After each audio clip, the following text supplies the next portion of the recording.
ไม่สงค่ะวันเหมือนในออกข่าวไหลโคสองของดีตีปึงดังเจอมาปั่นพี่น้องเขาไหลด้วยไหลหันไหลปุกจอนค่ะเนาะอันนั้นก็จะเป็นเรียนโคสองของดี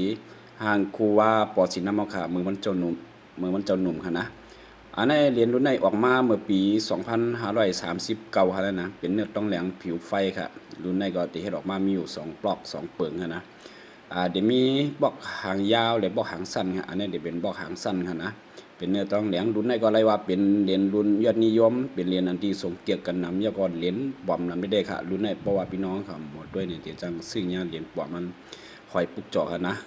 เหรียญใน5ประกันเป็นเหรียญเต้ค่ะมหาลาภปี2539ภายจกลาภภายนาทีการงาน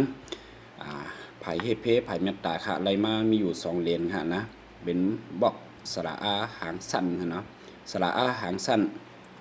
ด้วยตีเลยค่ะในฮะนะสระอาบอกหางสั้นเนี่ยตัวดีในฮะนะทางอันที่เป็นหางยาวเดี๋ยวมาถึงนี่เนี่ยอันนี้หางปอดค่ะเป็นยอดนิยมเหมือนกันครับสำหรับพี่น้องเขาสนใจใครปึงหมปึงพวยปรามีคูว่าปอสินน้ำมะค่ะใครเอาซ่องเป็นดิปึงเกลีภายเมตตาภายจกลาภายเฮเพภายนาทีการงานนี่ก็กับสิบมาเลยค่ะไล่มามี2เหรียญค่ะเนาะอันรุ่นในก็หึงก็เดี๋ยวไล่มา1ปอกค่ะเหรียญในก็เดี๋ยวผ่านการล้างผิวมาอีดอดค่ะเดี๋ยวก็สภาพห้างนี้ทั้ง2เหรียญครับ